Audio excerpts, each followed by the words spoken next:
Good morning, you are back with the crew. Hey, just spilled my coffee. There's a beverage here. We are crazy times these days, aren't we, guys? It's so much fun, though. Today I want to talk about Ripple and banking and XRP and stablecoins and what the whole thing is and what's happening here. I get a lot of comments like this. Oh no, Tether's going away and USDC is going to dominate, and people are waving that banner. I don't know where everybody's getting that from. I don't understand it. Tether just broke $100 billion in Treasury bills. I don't know why they would why would Congress want them to get rid of those? Why would they call that corrupt or break it up or say they don't want it? Let me try and explain in my pea-sized brain here what I think is happening here. We got the man going by right now, so they're checking everybody out, making sure we're all safe, I guess. So, here's what's happening. Essentially, you know how the network works. I don't have to tell this to you guys because you guys got this whole XRP thing figured out. But essentially, you're going to buy something here. Overseas, it's going to be in between being here and being over there. It's going to be Ripple, XRP, sorry. And it's a transaction between here and wherever you're purchasing. Well, that's a bank movement. Those bank movements are creating their own networks. All of these networks are going to be in-house. Your B of A or whatever bank it is, okay, Swiss banks, are going to all have their own ledgers. All of those ledgers are going to have their own blockchain. That blockchain is going to be in-house. And essentially, they're going to create their own coin. If you understand stablecoin networks, that's basically how they all work. So in-house, in your own bank account, you would have a stablecoin. What is the stablecoin stabilized against? That's right, US dollar. Why? Because it's the world's global currency. So if that's your global currency, and let's talk about the fact that it's been going down. There's a crane over here who's, I don't know if you guys can see that, but he's chirping up over there. Blue Heron, I believe. Sorry. So if you understand what's happening when these guys buy these coins, these stable coins, they have an obligation to match it, to pair it to something. And in my opinion, I already know this to be true. Many of us can look it up. I don't know why I get so many questions about, oh, well, Tether's going away because Congress is coming after. Why would Congress get rid of somebody who owns $100 billion of their phony money, and they back their coin by their phony little bond token thing that nobody really wants in the world? Nobody in the world wants to buy their treasuries anymore. Nobody. Like, nobody showed up for bids. Like, it's going terribly for the bond market since the 1700s. Has never been a worse bond market. Well, where's the new bond market? I talked about this over a year ago on Zack's show. The stable coins are the new bond market. And people looked at me a year ago like I was some kind of crazed animal or something. Listen, who's going to buy the bonds? You? You're not going to buy those. Who's going to buy them? That's right. B of A is going to create an in-house stable coin based on what? The US dollar. Why? This is the most stable dollar currency. I know it's gone from 75%, 73% dominant in the world, and it's declined. I believe it's under 60%. It's like 55% of global transactions now are in the US dollar, when it used to be as high as 80% back in the 70s and 80s. Those days, it's in free fall. It's in decline. Why? Because nobody wants to buy that damn bond. What are they going to do? They're going to back these stable coins, right, with the purchasing of the U.S. bonds. Hello? Hello? Is anybody out there? Are you following this? Are you watching? I hear so many people tell me, oh no, Allan, the Congress is coming after him. Why? Explain to me why they would do that. You have to remember, when somebody's in a foreign country and they get their paycheck, are they going to put it in XRP coins? No. They're going to put it in a stable coin, right? And then they'll probably, if they're smart, they buy a cryptocurrency, but they don't want they're not going to put their whole paycheck into it, but they're trying to stabilize themselves against inflation in most countries. That's why most Americans don't get this. But most countries with inflation are going to put their coins into, and which one's the biggest? Tether. Which other one's big? USDT. Are there only going to be two? I know there's 5 others, but are there only going to be 2? No, there's going to be B of A stablecoin. There's going to be a Swiss National Bank. All of the banks are going to have stable coins. These people are not threatening the existence of the stable coins. They're simply trying to do what they always do. Slip their foot inside of a door where the foot doesn't belong. What they're trying to do is get regulation so they can control the stable coin market. Come on, people. Stay with me now. Stay with me here. Please don't comment down below, but they're going to get rid of Tether or they're going to get rid of USDC. Please stay with me. Why would they do that?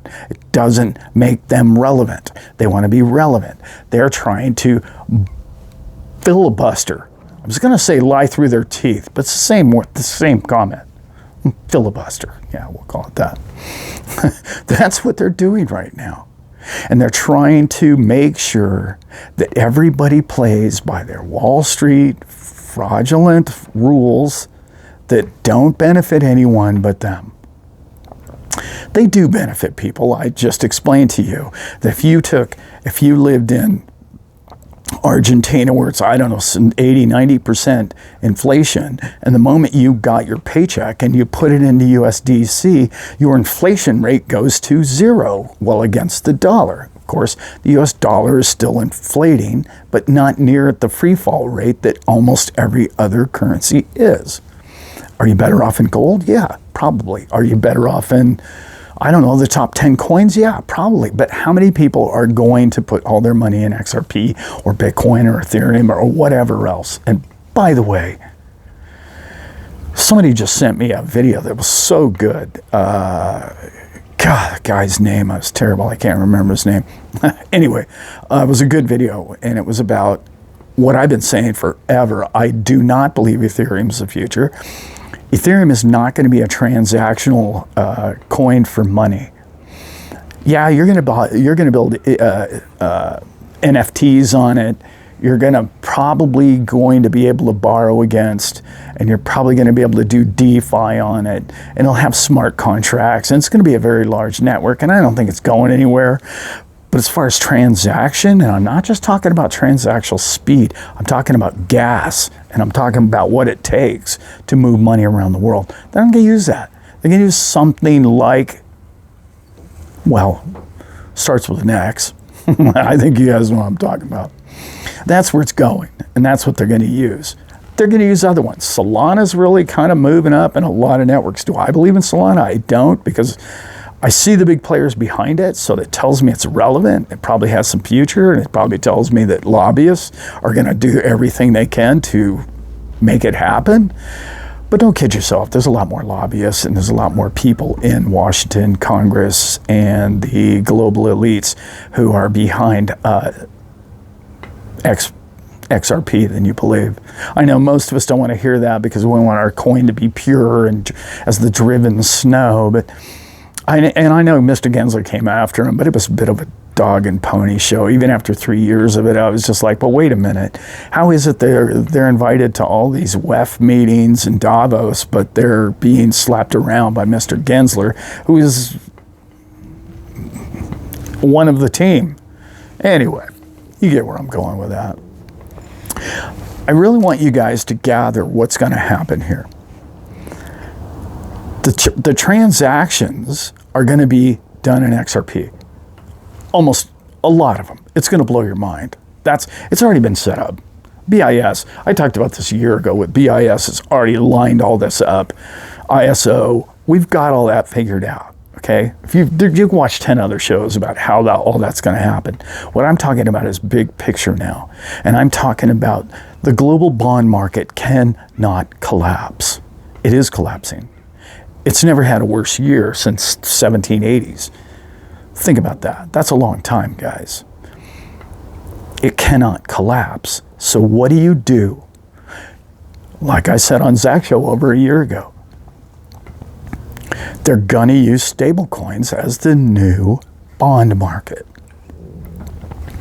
BVA is going to have its own stablecoin.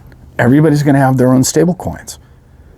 Why? Why would they do that? Because they want to have their money secure in their digits in-house in a way in which they can transact with everybody else. And there's a million different, these on-ramps and off-ramps are all interchangeable now. It's real simple the one way.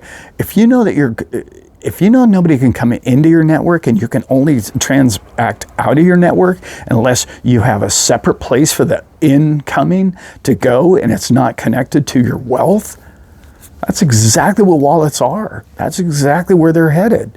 And all of those are going to be in-house. And you're going to ask yourself, why wouldn't they have a stable coin? They're going to have them because B of A needs one.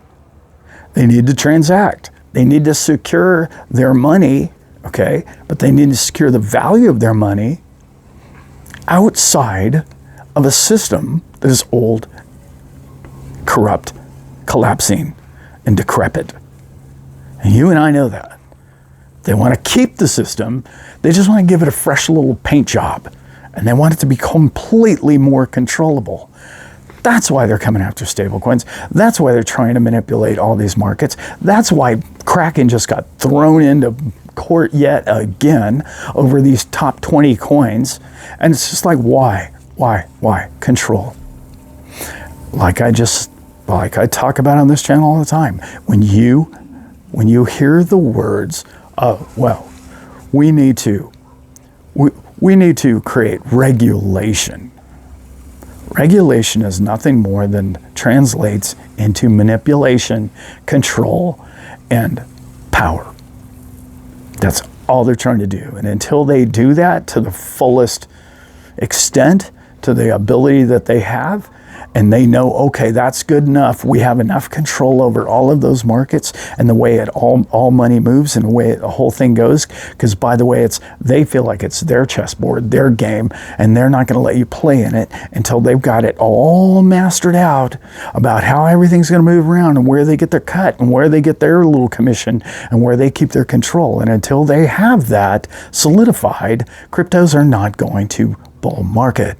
But that day is coming very soon because all you have to do is look around the control they have, and they have quite a bit of it, and particularly in US where, again, what we say, 58% of all transactions exist. So they're going to want to make that happen.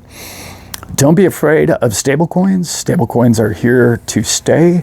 Stop and think about, if you live in another country, why wouldn't you take your paycheck down and put it in a stablecoin? Immediately.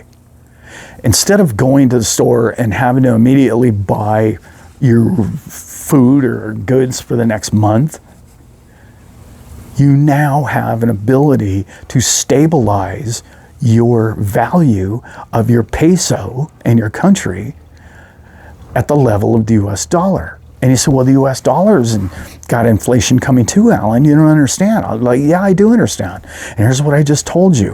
What I just told you is, if everybody used Tether, the top 50 stable coins that are coming, if they use all of those, what are they using?